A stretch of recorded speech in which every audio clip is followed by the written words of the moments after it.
नमो तस्सा भगवतो अरहतो। नमो बुद्धाय। मैं डॉक्टर सीमा शर्मा आप सभी का हार्दिक स्वागत करती हूँ इस विशेष कार्यक्रम में। साथियों, पिछले एपिसोड में हमने चर्चा की 4 आर्य सत्यों में से एक प्रमुख बुढ़ापा दुख का कारण है, और इसी कड़ी को आगे बढ़ाते हुए आज हम चर्चा करेंगे मृत्यु दुख है या मृत्यु दुख का कारण है। इस विषय पर जानकारी प्रदान करने के लिए हमारे मध्य उपस्थित हैं भंते डॉक्टर चंद्रकीर्ति जी। भंते जी ने बुद्ध दर्शन में उच्च शिक्षा प्राप्त की है तथा आपको अनेक सम्मानों से अलंकृत किया गया है। इसके साथ साथ आपने विभिन्न मंचों से बौद्ध दर्शन पर अपने विचार भी प्रस्तुत किए हैं। तो हम स्वागत करते हैं भंते डॉक्टर चंद्रकीर्ति जी का। भंते जी, आपका स्वागत है। बहुत बहुत धन्यवाद। भंते जी, जैसे जैसे हमारा कार्यक्रम आगे बढ़ रहा है, इसे दर्शक बहुत ही पसंद कर रहे हैं और उनकी यह रुचि हमें उनके प्रश्नों के माध्यम से यहाँ देखने को मिल रही है। विभिन्न तरह के प्रश्न, कई प्रश्न अलग अलग प्रकृति के हैं, तो कुछ प्रश्न ऐसे हैं जिनके शब्द तो अलग हैं लेकिन भावार्थ लगभग एक जैसा है। हमारी सीमा यह है कि हम यहाँ सभी प्रश्नों को सम्मिलित नहीं कर सकेंगे, लेकिन कुछ प्रश्न जो महत्वपूर्ण हैं और जो बहुत सारे दर्शकों ने विभिन्न शब्दों के माध्यम से एक भाव रूप में हमें प्रकट किए हैं, मैं उन्हीं प्रश्नों को आपके समक्ष यहाँ रखूँगी। इस क्रम में मेरा पहला प्रश्न आपसे है, क्या मृत्यु निर्वाण है या निर्वाण कुछ और है? नमो तस्सा भगवतो अरहतो सम्मा सम्बुद्धस्सा। नमो तस्सा भगवतो अरहतो सम्मा सम्बुद्धस्सा। नमो तस्सा भगवतो अरहतो सम्मा सम्बुद्धस्सा। सीमा जी, आपका बहुत बहुत धन्यवाद। आपने दर्शकों के बहुत ही बहुमूल्य प्रश्नों को यहाँ पर पूछा है। जो प्रश्न है कि मृत्यु निर्वाण है और मृत्यु कुछ और भी। तो दर्शकों, आप लोगों ने जो उत्सुकता दिखाई है, ये बड़ा महत्वपूर्ण विषय को लेकर, तो मैं आप लोगों को बताना चाहूँगा कि निर्वाण जो है एक बड़ी महत्वपूर्ण अवस्था है मनुष्य के जीवन की, और इसलिए मृत्यु यह निर्वाण नहीं बल्कि यह जानने की हम कोशिश करें कि इसमें महत्वपूर्ण बात देखी जाती है कि जैसे बुद्ध है, सामान्य भिक्खु है, सामान्य उपासक उपासिका है, तो हमें देखा जाए तो 2 तरह की बात कही गई निर्वाण के बारे में। एक तो ऐसा निर्वाण जो मनुष्य अपने जीवित रहते हुए प्राप्त कर लेता है, जहाँ पे तृष्णा नहीं है, तृष्णा मुक्त जीवन, इसे हम निर्वाण कहते हैं, और इसे सोपादिशेष अनुपादिशेष के नाम से जाना जाता है। तो वह व्यक्ति जिसने निर्वाण प्राप्त कर लिया तो स्वाभाविक है, वो तो निर्वाण है। लेकिन जो सामान्य जनता है तो हम उसे सिर्फ मृत्यु को मृत्यु ही मानते हैं, निधन मानते हैं, या जो भी हम संज्ञा देते हैं। लेकिन जो निर्वाण है यह व्यक्ति जीवित रहते हुए प्राप्त करते रहता है, इसलिए मृत्यु को निर्वाण नहीं कहा जाता। मृत्यु यह मृत्यु है, लेकिन स्वाभाविक तौर पे वह लोग जो उच्च अवस्था को प्राप्त कर गए हैं, जैसे बुद्ध हैं, या जो ऐसे भिक्खु उस काल में जो श्रेष्ठ अवस्था को प्राप्त कर लिए, इसलिए हमें यह बताते हुए स्वाभाविक तौर पे सब लोगों को जानना है कि मृत्यु आखिर मृत्यु है। लेकिन जो निर्वाण है ये जीवित रहते हम प्राप्त कर रहे हैं, और जो व्यक्ति जीवित रहते हुए निर्वाण को प्राप्त कर रहा है, अपने तृष्णाओं को मुक्त कर रहा है, वह व्यक्ति यदि मृत्यु को प्राप्त हो जाए तो हम मानते हैं कि उन्होंने भी उस निर्वाण को प्राप्त कर लिया जो जीते जीते उन्होंने प्राप्त कर लिया, लेकिन बाद में भी उस अवस्था में हैं, निर्वाण की अवस्था में, इसलिए उसे निर्वाण कहते हैं। जैसे तथागत गौतम बुद्ध के बारे में हम देखेंगे, और वर्तमान में इस भ्रम को दूर करना जरूरी है, क्योंकि बहुत सारे लोग ये मानते रहते हैं कि यह निर्वाण को प्राप्त हो गया। लेकिन तथागत गौतम बुद्ध की इस संकल्पना में, मूल संकल्पनाओं में, जो हमें त्रिपिटक में भी देखने के लिए मिलती रहती है, उनके कई देशनाओं में देखने के लिए मिलती है, वह है निर्वाण मतलब जीते जी प्राप्त की हुई वह अवस्था जहाँ पर राग द्वेष और मोह का अंत हो गया है। राग अग्नि, द्वेषाग्नि और मोह अग्नि अब पूरी तरह से बूझ गई है, और इसलिए इसे हम ये जानते हैं कि यह निर्वाण जीवित रहते हुए है। इसलिए मृत्यु निर्वाण नहीं बल्कि यह जीवित रहते हुए प्राप्त की अवस्था है। इसलिए मृत्यु आखिर मृत्यु है, वह एक स्वाभाविक तौर पर हर मनुष्य के जीवन काल में हम देखते रहते हैं, वो आती है।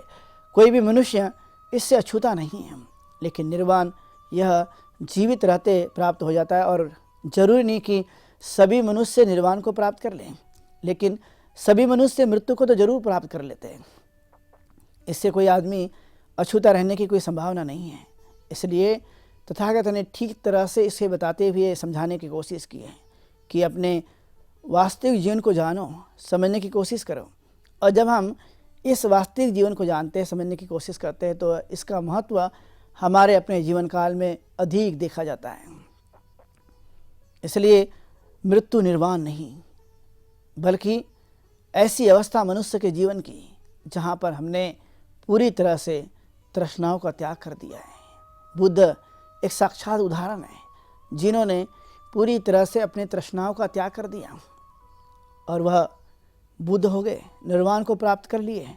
और इसलिए हमें ये जानना अत्यंत जरूरी कि यह एक मनुष्य के जीवन की वह एक वास्तविक क्षमताएं हैं, वास्तविक शिक्षाएं हैं, वास्तविक समझ है और वास्तविक जीवन है, जिसे हम पूरी तरह से जानने और समझने की कोशिश में लगे रहते हैं।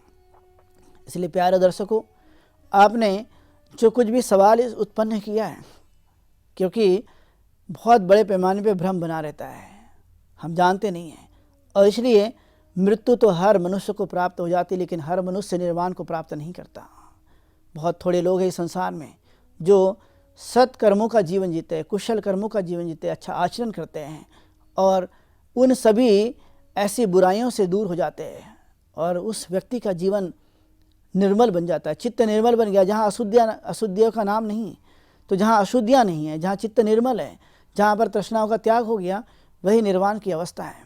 इसलिए यह एक बड़ा उत्तम और श्रेष्ठ जीवन मार्ग मिल जाता है इंसान को। और इसलिए यह एक बड़े पैमाने पर देखा जाता है कि बहुत कम लोग इसे प्राप्त करते हैं, लेकिन मृत्यु हर एक व्यक्ति के पास है। ऐसा कहा जाता है कि जो आदमी जन्म लेता है उसकी टिकट मृत्यु की साथ में चलती रहती है, 24 घंटे उसके बाद बनी रहती है। लेकिन निर्वाण जो है वह परिश्रम से, मेहनत से, जानने के बाद में, क्षमताओं को बढ़ाने के बाद में, चित्त की शुद्धि करने के बाद प्राप्त होते रहता है। इसलिए प्यारे दर्शकों, यह मृत्यु निर्वाण नहीं, निर्वाण जीवित रहते हुए प्राप्त करने वाली अवस्था है। इसलिए हम निर्वाण और मृत्यु को ठीक ढंग से समझने की कोशिश करें। आप सब लोगों ने यह जानने की कोशिश की, उत्साह दिखाया। मैं आप सब लोगों के इस उत्साह की कदर करता हूँ और मैं आप लोगों को बताता हूँ कि हम इस संभ्रम से ऐसे वास्तविक विचारों को जानने के लिए हम सदैव ही तत्पर हैं। और इसलिए बुद्ध ने कहा कि यह निर्वाण सबसे बड़ा सुख है, इसके समान कोई सुख नहीं। और जब मृत्यु हो जाती तो सुख का कोई अता पता नहीं होता है, वो जानता नहीं है कुछ भी। और इसलिए निर्वाण सबसे बड़ा सुख, क्योंकि हम जीवित रहते हुए इसे प्राप्त कर लेते हैं। मृत्यु के बाद का अलग जीवन है और निर्वाण का जीवन अलग है। यह जानने और समझने के लिए आप दर्शकों ने जो प्रश्न किया, इसलिए मैं सब लोगों को सुनने के लिए और इस प्रश्न को करने के लिए मैं आप सब लोगों का धन्यवाद देता हूँ। आप सब लोगों ने इस प्रश्न को जानने की कोशिश की, सब लोगों का बहुत बहुत धन्यवाद। भंते जी, आपका बहुत बहुत आभार। आपने मृत्यु और निर्वाण जैसे गूढ़ विषय पर हमारे दर्शकों के सामने चर्चा की। मुझे लगता है उन्हें इसमें ज़रूर ही लाभ होगा और एक ऐसे विषय पर वे जानकारी प्राप्त करेंगे जो बुद्ध दर्शन में एक महत्वपूर्ण विषय के रूप में जाना जाता है। मेरा अगला प्रश्न आपसे यहाँ पर है कि तथागत गौतम बुद्ध के जैसे जीवन की विभिन्न घटनाओं को अलग अलग नामों से जाना जाता है, तो क्या गौतम बुद्ध के देहावसान की घटना के लिए भी कोई विशेष शब्द का प्रयोग होता है या कुछ उसका अलग विषय के रूप में हम उसे जानते हैं? कृपया उत्तर दीजिए। बहुत बहुत धन्यवाद सीमा जी, आपने दर्शकों के जो बहुत महत्वपूर्ण प्रश्न है और जिसका जवाब देना भी बड़ा महत्वपूर्ण होता है, ऐसे प्रश्न को आपने करने की कोशिश की। प्रश्न है, तथागत गौतम बुद्ध के देहावसान को क्या कहा जाता है? बहुत अच्छा प्रश्न है जो आप लोगों ने करने की कोशिश की। मैं इसके बारे में बताना चाहूँगा दर्शकों को कि तथागत गौतम बुद्ध बनने के बाद वह लगातार चलते रहे और अंतिम समय हम जानते हैं कि उन्होंने यह 3 महीने पहले घोषणा की थी कि मैं महापरिनिर्वाण को प्राप्त करने वाला हूँ, अर्थात अब मैं शरीर त्यागने वाला हूँ। तो शरीर त्यागना, यह घोषणा करना और उसे प्राप्त कर लेना, क्योंकि हम जानते हैं कि यह तथागत गौतम बुद्ध की तीनों घटनाएं, चाहे जन्म हो या ज्ञान प्राप्ति हो या उनके अंतिम सांस लेने की घटनाएं, यह तीनों घटनाएं यह खुले आसमान में पेड़ के नीचे हो जाती है, एक ही दिन हो जाती है। वह दिन था वैशाख पूर्णिमा का, और वैशाख पूर्णिमा के दिन ये तीनों घटनाएं, तो हम देखते हैं कि उन्होंने अंतिम जो भोजन ग्रहण किया था चुंद से, और बाद में भिक्खु आनंद से वो कहते कि मुझे स्वास्थ्य या मुझे ठीक नहीं लग रहा है, मुझे लेटना है, तो बुद्ध लेट जाते हैं। और अंतिम था हम देखते हैं कि कुशीनगर, उस समय का कुशीनारा, वहाँ पर वो लेट जाते हैं, और लेटने के बाद में जब उनके वेदना होती है और फिर अंतिमतः वो सांस छोड़ देते हैं। सांस छोड़ने के बाद में वह जिन अवस्था को प्राप्त थे, जिसे हम निर्वाण की बात कहते हैं, जिसे बुद्धत्व कहते हैं, और इसलिए इनके इस देवासान की घटना को यह महापरिनिर्वाण के नाम से जाना जाता है। अतः इसलिए ऐसे व्यक्ति जो बुद्ध थे और बुद्ध का जीवन जीते हुए उन्होंने अपने शरीर को त्याग दिया, इसलिए इस घटना को महापरिनिर्वाण की घटना कहते हैं। और यह आप देखते होंगे कि जिस तरह से चक्रवर्ती राजा का अंतिम संस्कार किया जाता है, उसी तरह से बुद्ध के अनुयायी बहुत दूर दूर से आए थे, शोक भी जताए थे, लेकिन उनके इस अंतिम संस्कार को 7 दिन तक उनके शरीर को रखा गया था दर्शनार्थ, और बहुत दूर दूर से लोग आए, उनका दर्शन किया। बुद्ध बड़े कल्याणकारी विचार के थे, और इसलिए उनके इस घटना को महापरिनिर्वाण कहा जाता है। बड़े अच्छे ढंग से उनके अनुयायियों के द्वारा उन्हें अग्नि दी जाती है, अंतिम संस्कार कर दिया जाता है, और अंतिम संस्कार करने के बाद में उनकी अस्थियों को 8 भागों में बांट दिया जाता है। और इसलिए चक्रवर्ती सम्राट की तरह बुद्धत्व को प्राप्त हुए व्यक्ति, जिनके शरीर त्यागने के बाद वह एक ऐसे व्यक्तित्व के रूप में कहलाए, और इसलिए उन्हें महा और परिनिर्वाण, अर्थात ऐसे व्यक्ति का परिनिर्वाण, महापरिनिर्वाण, जो बुद्ध की अवस्था में रहते हुए उन्होंने इस काम को किया था, इसलिए उनके इस घटना को हम महापरिनिर्वाण के नाम से जानते हैं। मतलब ऐसा व्यक्ति जिन्होंने बुद्धत्व को प्राप्त किया और सम्यक संबुद्ध हो गए, निर्वाण को प्राप्त कर लिया, ऐसे व्यक्ति का जो शरीर त्यागने का समय है, उनके देहावसान का समय है, उसके बाद की जो घटनाएं हैं, जिसको हम कंप्लीट रूप से यह महापरिनिर्वाण के रूप में जानते हैं। उस समय जो लोग भी उनसे दर्शन कर गए, जो लोग भी उस समय में उनके दर्शनार्थ आए, वे सब बड़े ही एक प्रकार से देखा जाए तो बड़ा अच्छा अवसर प्राप्त हुआ। और इसलिए तथागत गौतम बुद्ध का अंतिम संस्कार कुशीनारा में कर दिया जाता है, जहाँ पर उनके निर्वाण स्थली कहा जाता है। आज भी कुशीनारा में यह स्थल बनाया गया, जो कि बहुत ही प्रमुख स्थान है इस भारत भूमि पर, जहाँ पर सभी दुनिया के लोग उस भूमि को नतमस्तक होने के लिए आते रहते हैं। और इसलिए यह घटना प्रमुख घटनाओं में से एक, चूँकि हम जानते हैं जन्म होगा, बीमारी होगी, बुढ़ापा आएगा और मृत्यु को प्राप्त हो जाएगा इंसान, तो यह वही घटनाएं हर व्यक्ति के साथ होती रहती है। बुद्ध भी बन जाए लेकिन शरीर त्यागना होता है, क्योंकि शरीर कोई 1000 वर्षों तक टिक कर रहने वाला नहीं है, उसका भी एक समय है। और उतने समय होने के बाद में तथागत गौतम बुद्ध 80 साल की उम्र में अपने देहावसान कर लेते हैं, अपने अंतिम सांस लेते हैं। यह सब प्रकार की इस जीवन से जुड़ी हुई घटनाएं, देहावसान की घटनाएं, जिसे हम महापरिनिर्वाण के नाम से जानते हैं। दर्शकों, आप सब लोगों ने बड़ी जिज्ञासा के साथ में इसको जानने की कोशिश की, और मैंने आप लोगों को उस घटना को बताने की कोशिश की है जो तथागत गौतम बुद्ध की अंतिम घटना रही है, जिसे हम उस घटना को महापरिनिर्वाण के नाम से जानते हैं। महापरिनिर्वाण यह सूत्र भी है जिसकी देशना तथागत गौतम बुद्ध ने उस समय में दी थी, तो वह एक प्रकार से तथागत गौतम बुद्ध की इस घटना को महापरिनिर्वाण के रूप में जानते हैं। आप सब लोगों ने सुना मुझे और जानने की कोशिश की, तो मैं सब लोगों का बहुत बहुत धन्यवाद करता हूं कि इस तरह से आप और भी प्रश्न पूछते रहें और अपनी जिज्ञासा को शांत करते रहें, क्योंकि जिज्ञासा जब उत्पन्न होती है तो उसे शांत करना भी ज़रूरी है। तो आप सब लोगों को मैं पुनः एक बार धन्यवाद देते हुए यहीं रुकता हूँ। धन्यवाद। बंते जी, आपका बहुत बहुत आभार। आपने हमारे दर्शकों की जिज्ञासाओं का निवारण किया और बहुत ही संतुलित शब्दों में आपने उनके प्रश्नों के उत्तर दिए। अब हम अपने मूल विषय की ओर बढ़ रहे हैं और आज का हमारा मुख्य विषय है मृत्यु दुख है या मृत्यु दुख का कारण है। कृपया इस पर हमारे दर्शकों का मार्गदर्शन कीजिए।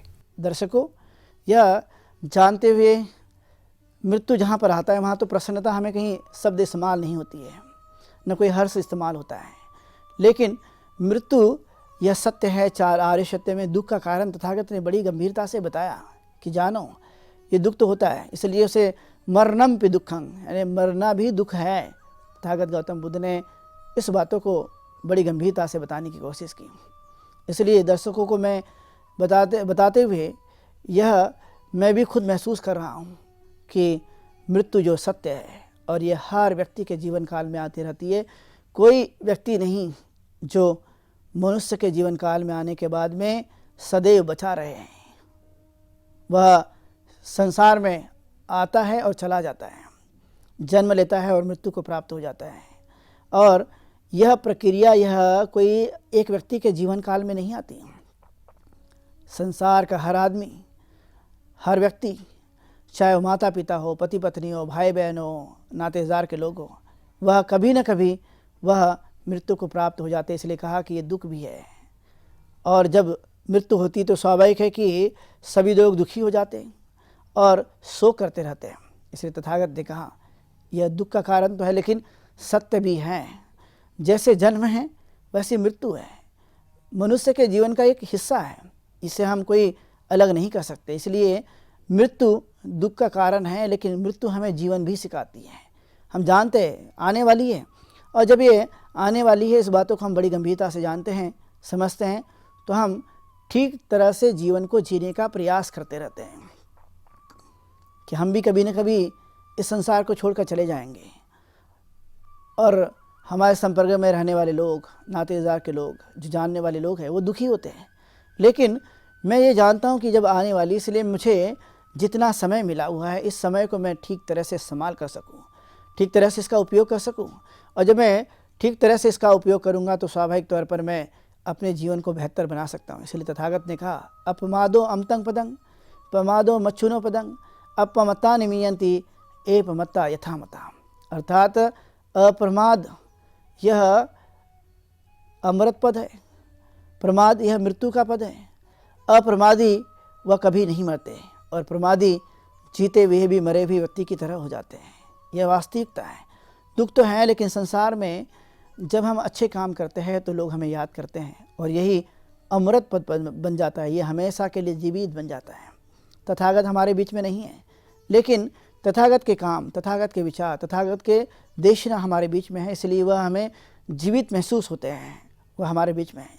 इसलिए तथागत ने संसार में इस सत्य को बताने की कोशिश की कि ये दुख होता है और ये कोई साधारण दुख नहीं है, यह एक बड़ा दुख होते रहता है। आपने देखा होगा मृत्यु के बाद लोग रोते हैं, छाती तो पकड़ कर रोते हैं, छाती को वह कितनी पीड़ा हो जाती है, मतलब हृदय को कितनी पीड़ा हो जाती है और न जाने किस तरह से वह व्यक्ति जीवन बन जाता है। कई लोगों को आपने देखा होगा कि वह अपना सूद भूल देते हैं, पागल हो जाते हैं, अपने आप को पूरी तरह से खो देते हैं और यही एक बड़ा कारण है। न जाने कितने दिनों तक शोक करते रहते हैं, माता पिता, भाई बहन, सास ससुर, मामा मामी, मौसा मौसी, फूफा फूफी और न जाने कितने सारे ऐसे लोग हैं जिनके मृत्यु के बाद दुखी हो जाते हैं।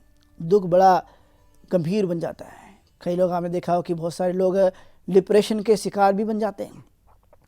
तो बुद्ध ने कहा न हमें शोक करने की है और न दुख करने की है, न हमें कोई चिंता करने की ज़रूरत है और न मृत्यु का कोई भय हमें लेना चाहिए और न मृत्यु से डरने की कोशिश करनी चाहिए, क्योंकि यह सत्य है और ये सत्य है, ये आने वाली है। इसलिए दुख और शोक आपको बिल्कुल भी नहीं करनी चाहिए। एक समय का किस्सा है, तथागत गौतम बुद्ध के पास श्रावस्ती में एक किस्सा गौतमी आती है और किस्सा गौतमी कहती है तथागत आप मेरे बेटे को जिंदा कर देंगे, क्योंकि लोगों के पास पहले वो जब जाती है तो लोग से कहती मेरे बेटे को जिंदा कर देंगे। तो वह तथागत के बारे में जानते लोग कि हम तो नहीं बता पाएंगे, लेकिन तथागत जानकार हैं, वो बता सकते हैं। तो सब श्रावस्ती का चक्कर लगाने के बाद उससे कोई नहीं मिला, तो लोगों ने उसे बताया तथागत के पास जाइए। तथागत के पास आती है, अभिवादन करती है। अभिवादन करने के बाद तथागत से कहती है, तथागत मेरे बेटे को जिंदा कर देंगे? तो तथागत कहते हैं, हाँ मैं ज़रूर जिंदा कर दूंगा, लेकिन एक शर्त माननी होगी। वो शर्त है कि ऐसे घर से सरसों का दाना लाना होगा जहाँ पर किसी की मृत्यु नहीं है, मृत्यु बिल्कुल भी नहीं हुई है। तो वो बड़ी प्रसन्न हो जाती है कि उसे लगता है कि अब कुछ तो राह मिल रही है, कुछ तो संभावना हो रही है, मेरा बेटा जिंदा हो सकता है। और वह श्रावस्ती में पहले घर में चले जाती है और घर के लोगों से कहती है, मुझे सरसों का दाना चाहिए। तो तैयार हो जाते देने के लिए, लेकिन पूछती है, आपके घर में किसी की मृत्यु हुई है? तो कहती है, हाँ जरूर मृत्यु हुई है। तो वह उस दाने लेने से इनकार कर देती है। ऐसा उसने श्रावस्ती में अलग अलग जगह जो घर जा जा करके उसने पूछा, और पूछने के बाद फिर उन्होंने दाना मांगा, लेकिन दाना देने के लिए तैयार हो गए, लेकिन पाया कि सबके घर में मृत्यु हुई है। ऐसा कोई घर नहीं जहाँ पर किसी की मृत्यु नहीं हुई हो। वो बड़ी समझ जाती है कि मैंने तो हर घर खोजा है, ऐसा कोई घर नहीं मिला जहाँ पर किसी की मृत्यु ना हुई हो। अंतिम में वो समझ जाती है, किस्सा गौतमी, कि जो जन्मता है वो मृत्यु को प्राप्त हो जाता है, और जो मैं शोक कर रही थी, मैं जो दुखी हो रही थी, यह तो व्यर्थ है।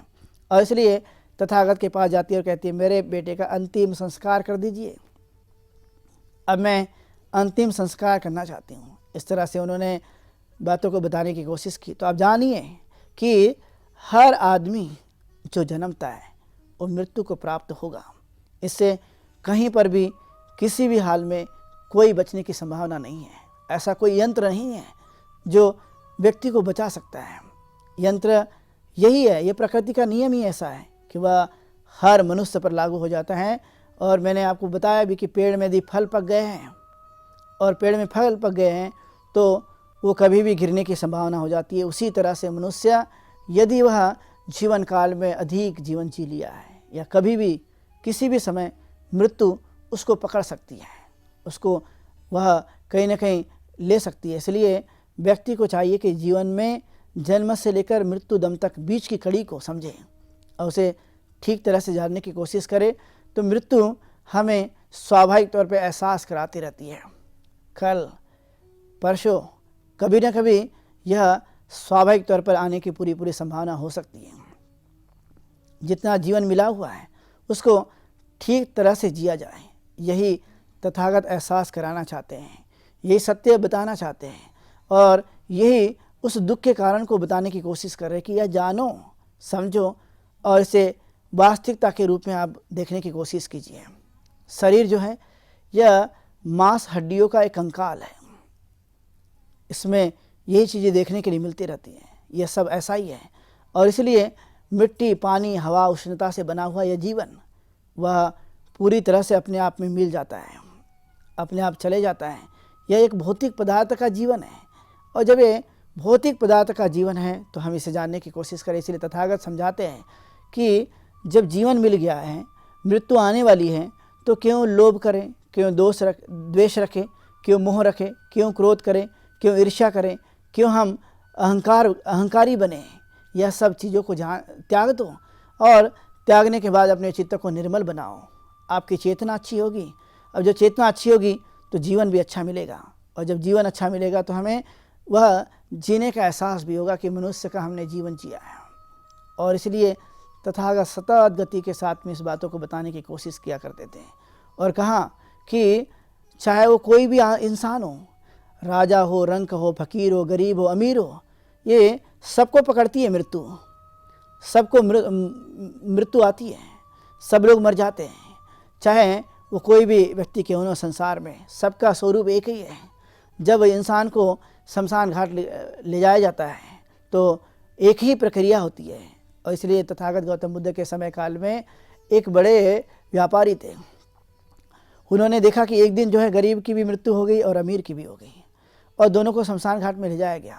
तो दोनों को मृत्यु के बाद उसने जब जला दिया गया, तो जलाने के बाद में देखा कि यहाँ पर कोई अंतर दिखाई देता है।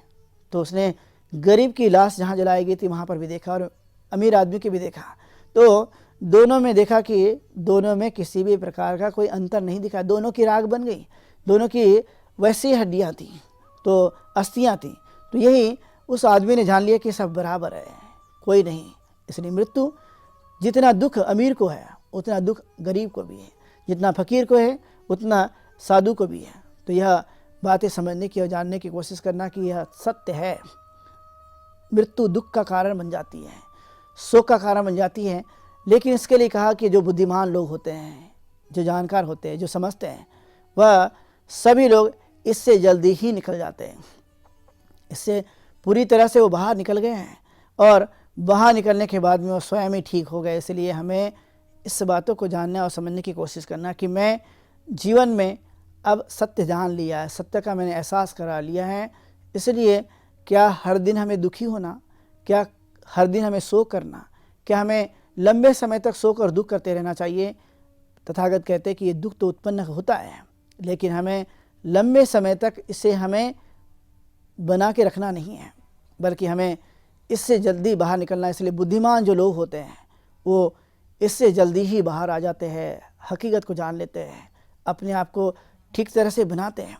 इसलिए मृत्यु मनुष्य के जीवन का एक अभिन्न भाग है और उससे दुख उत्पन्न होता है। तथागत ने 4 आर्य सत्य की देशना देते हुए इस बातों को बड़ी गहनता से बताने की कोशिश की है और बताया कि जब मृत्यु होती है तो मनुष्य इस संसार की कोई भी वस्तु लेकर नहीं जा सकता, चाहे वो संसार का कहीं पर भी रहने वाला व्यक्ति हो, गरीब हो या अमीर हो, कोई भी व्यक्ति कुछ भी लेकर नहीं जा सकता है। लेकिन कर्म मनुष्य के साथ चलते रहता है। कर्म से मुक्ति नहीं है, लेकिन भौतिक पदार्थों से तो मुक्ति हो ही जाती है। आपने देखा होगा कि मनुष्य बड़ी मेहनत करता है, बहुत सारी चीज़ों का संग्रह करते रहता है, लेकिन इन सब चीज़ों को संग्रह करने के बाद भी हमने देखा कोई भी आदमी कुछ भी लेकर अपने साथ नहीं जाता है, सब यहीं इस धरा पे रह जाता है और इस धरा पर रहने के बाद वह उसका एहसास करता रहता कि कुछ भी लेकर नहीं जाता। इसलिए कहा गया कि जिनको दिखाई दे रहा है, जो देख रहे हैं, जो इसका अनुभव कर रहे हैं, वो तो कम से कम इससे समझो, जानने की कोशिश करो, सब संसार में यहीं पर। इसलिए तथागत ने कहा हमारा कुछ भी नहीं है संसार में, सब एक दूसरे से बना हुआ है, प्रकृति से बना हुआ है। तो यही तथागत गौतम बुद्ध ने इसे दुख मृत्यु से उत्पन्न होता है, यह मृत्यु दुख का कारण है, यह बताने की कोशिश की।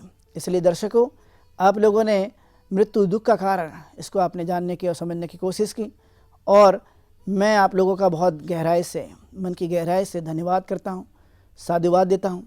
आप सुखी हो, दीर्घायु हो, ऐसी मंगल कामना करता हूँ कि आपने ऐसे उस अनमोल प्रश्नों को जानने की कोशिश की है, अनमोल विचारों को जानने की कोशिश की, क्योंकि मृत्यु से सब भयभीत हो रहे हैं। लेकिन मैंने जो बताया वो भय से मुक्त होने का विचार बताया, मृत्यु को अपने जीवन का अभिन्न अंग है ऐसा बताने की मैंने आप लोगों से कोशिश की। उसे दुख तो उत्पन्न होता है। तो यह सभी तमाम बातें आप लोगों ने सुनी है, तो मैं सबका पुनः एक बार धन्यवाद करते हुए यही रुकता हूँ। भवतु शुभ मंगलम। भंते जी, आपका बहुत बहुत आभार। आपने हमारे दर्शकों के मध्य चर्चा की मृत्यु दुख है। यह एक महत्वपूर्ण विषय है और मुझे लगता है हर एक मनुष्य के लिए ये हमेशा अवश्यम भावी भी है। तो हम सभी अपने अपने रूप में इसे जानना समझना चाहते हैं। बौद्ध दर्शन के परिप्रेक्ष्य में आपने हमें यह महत्वपूर्ण जानकारी दी, आपका धन्यवाद। दर्शकों, आज के इस विशेष कार्यक्रम में इतना ही। अब समय हो चुका है आज के कार्यक्रम को यहीं विश्राम देने का, लेकिन उससे पूर्व मैं आपको बताना चाहती हूँ कि आपके मन में किसी तरह के प्रश्न या जिज्ञासाएं हों तो आप इस कार्यक्रम के माध्यम से हमसे पूछ सकते हैं। प्रश्न पूछने के लिए हमारा व्हाट्सएप नंबर है 9639010109। आप हमें ईमेल भी कर सकते हैं। हमारी ईमेल आईडी है subharatibuddha@gmail.com। तो मैं आशा करती हूँ आप अपनी जिज्ञासाओं को दबाएंगे नहीं और हमारे इस कार्यक्रम का हिस्सा बनकर अपनी जिज्ञासाओं का निवारण करेंगे। इसके साथ ही आपके महत्वपूर्ण प्रश्न हमारे इस कार्यक्रम को एक अलग ही शीर्ष पर लेकर जाते हैं, इसका अपना महत्व है। तब तक मैं डॉक्टर सीमा शर्मा भंते डॉक्टर चंद्रकीर्ति जी के साथ आपसे विदा लेती हूँ। कल इसी समय आपके सामने पुनः उपस्थित होंगे। नमो बुद्धाय। नमो तस्सा भगवतो